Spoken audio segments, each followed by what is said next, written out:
साथियों को आपकी जय जय जोहार, जय आदिवासी।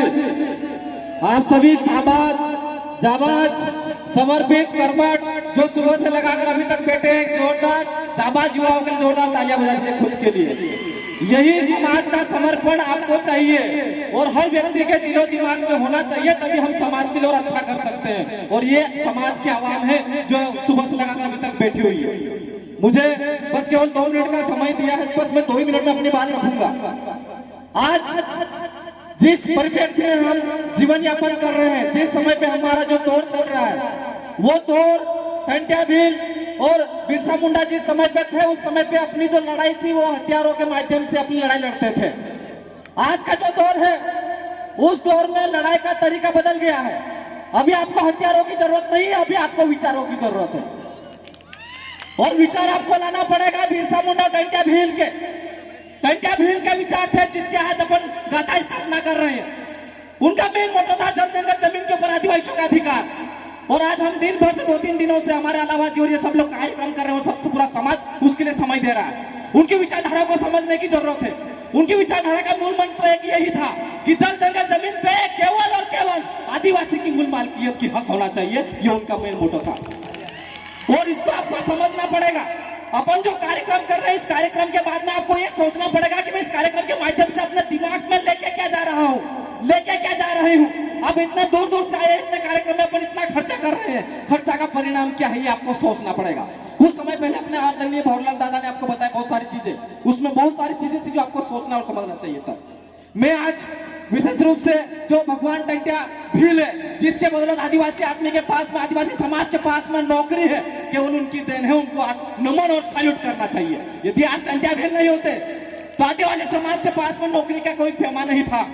टंट्या भील के कामों से, टंट्या भील के जो अपने लोगों को जो कर के माध्यम से लूट के ले जाते थे, उन्हीं मनाजों को टंट्या भील रास्ते में ही अंग्रेज प्रशासन से लूट कर अपने लोगों को खाना खिलाने वाले टंट्या भील थे। उस भगवान को याद करना और उस भगवान के विचारधारा अपने बीच में खड़ी हो, इसलिए अपन उसका पुतला खड़ा कर रहे हैं, जिसकी विचारधारा आपके दिमाग में होना चाहिए।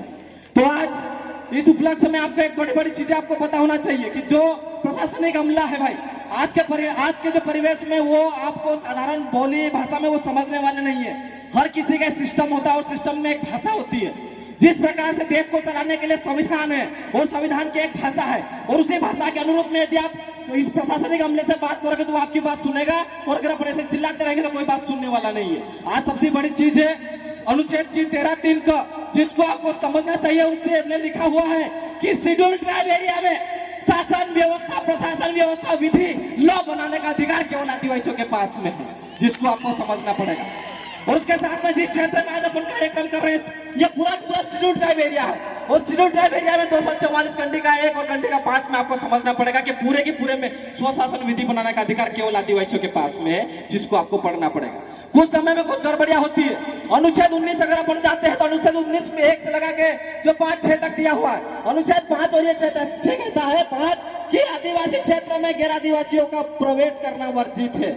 मेरा एक पूरा आप लोगों से इस मंच के माध्यम से एक सवाल है, तो जो आदिवासी शेड्यूल ट्राइब एरिया में जो गैर आदिवासी लोग हैं, उन प्रशासनिक अमले से सवाल कीजिए कि ये लोग हमारे यहाँ आए हैं, किस नियम के तहत में आए हैं। ये सवाल आपको खड़ा करना चाहिए, क्योंकि ये वही लोग हैं जो अपने लोगों के ऊपर अत्याचार, शोषण और दमन करते हैं।